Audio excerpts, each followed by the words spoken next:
Portanto, todo aquele que ouve estas minhas palavras e as pratica é semelhante a um homem sábio, que construiu a sua casa sobre a rocha. Caiu a chuva, transbordaram os rios, sopraram os ventos e deram contra aquela casa. E ela não caiu, porque tinha seus alicerces na rocha. Mas aquele que ouve estas minhas palavras e não as pratica é semelhante a um homem insensato, que construiu a sua casa sobre a areia. Caiu a chuva, transbordaram os rios, sopraram os ventos e deram contra aquela casa. E ela caiu. E foi grande a sua queda. Mateus 7, 24 ao 27. Oi, pessoal, tudo bem? Estou de volta. Aqui é a Rafa e mais um devocional aí da Dor ao Milagre, da pastora Fabiola Mello.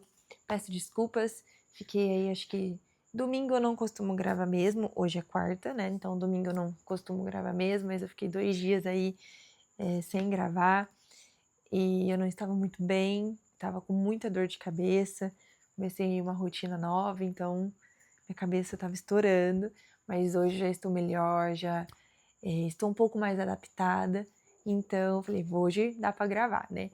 Então sejam bem-vindos a mais um devocional. Antes de qualquer coisa, curte, compartilha, comenta neste vídeo, envia para mais um amigo, uma amiga que precisa começar a fazer um devocional. Será um prazer ter ele aqui conosco. E esse é um canal da nossa família para abençoar a sua família. Amém? Então vamos lá. O tema do nosso, se eu ficar olhando para baixo, vocês já sabem, Arthurzinho está aqui. Ele dormiu faz uns 30 minutos, então eu tô aproveitando. Então vamos lá. O nosso devocional de hoje, ele tem como tema Construa sobre o alicerce correto.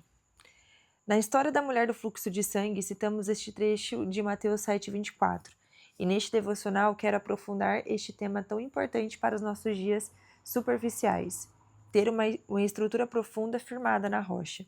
Você já parou para pensar sobre o que Jesus disse a respeito de construir o alicerce, a fundação no lugar correto? O que seria esse fundamento? O que significa estar alicerçado na rocha? Jesus disse: aquele que ouve e pratica, ênfase do autor, é como um homem que constrói a casa sobre a rocha. Perceba que ele não fala que um construiu uma casa mais bonita e outro uma casa mais simples. Um construiu uma casa mais forte ou outro uma casa mais frágil. Não, a casa ela tem a mesma estrutura, o mesmo empenho, o mesmo investimento. A diferença é onde cada uma está alicerçada, e o alicerce lhe muda tudo. A verdade é que construir uma vida em cima de sonhos pessoais, de uma estrutura familiar, filhos, um padrão ou estilo de vida, é saber que é apenas questão de tempo para que tudo desmorone, pois nenhuma dessas estruturas frágeis podem suportar o peso das adversidades, dos ventos que em algum momento soprarão contra a casa. Jesus ele deve ser o nosso firme fundamento. Em Mateus 5,45, Jesus disse, porque ele, Deus, faz raiar o seu sol sobre maus e bons, e derrama chuva sobre justos e injustos. Com isso, aprendemos que coisas boas e ruins acontecem para todos. Não é se as tempestades virão, mas quando elas virão. E estar alicerçado em amigos, pessoas, trabalho ou qualquer outra coisa que não seja Jesus é o mesmo que estar fadado à ruína, pois nada disso é capaz de manter uma estrutura por muito tempo. Mas a confiança inabalável no caráter e no conhecimento de Deus manterá a casa de pé, apesar das tempestades. Lembro de um momento em que construí a minha vida baseada na segurança dos meus pais.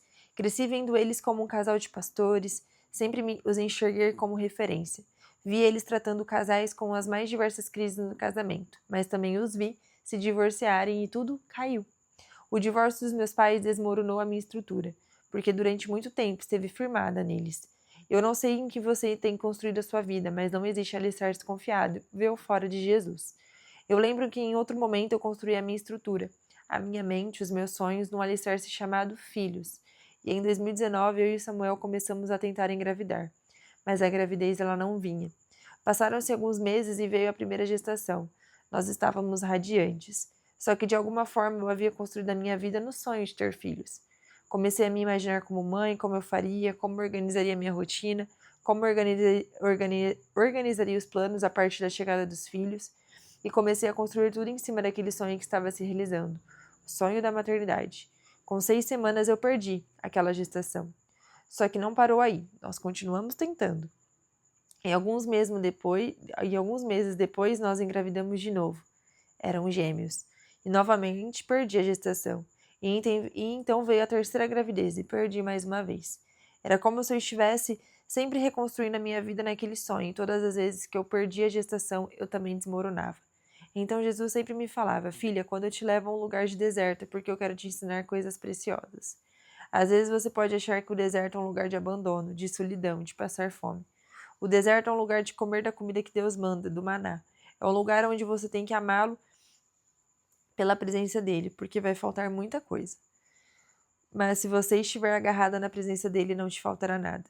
Uma forma melhor de traduzir o Salmo 23 seria: o Senhor é meu pastor e ele não me faltará.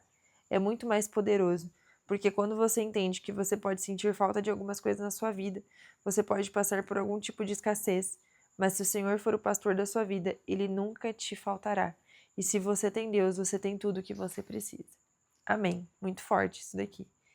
Eu acredito que assim como, igual aqui, né? Eu lembro da história de Abraão, né? Quando ele queria muito, né? Ele teve ali que ele ia ser pai,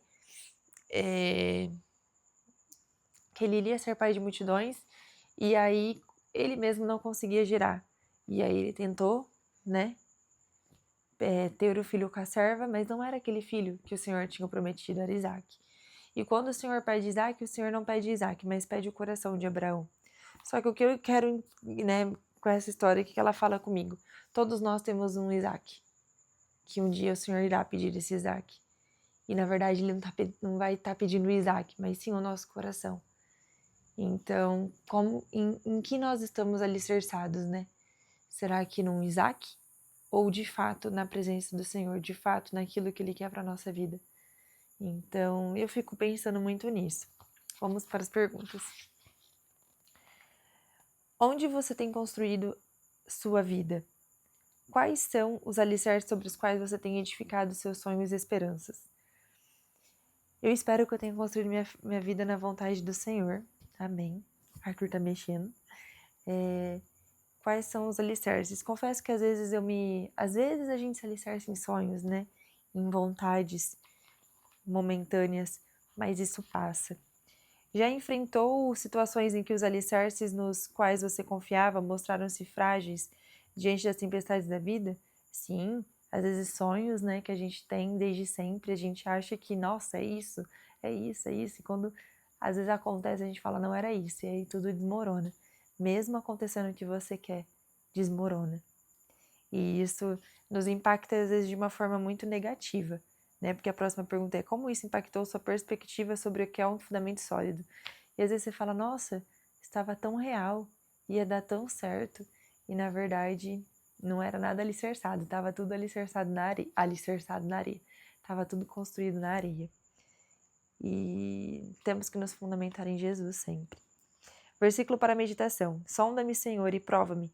Examine o meu coração e a minha mente, pois o teu amor está sempre diante de mim, e continuamente sigo a tua verdade. Salmos 26, 2 e 3. E é isso.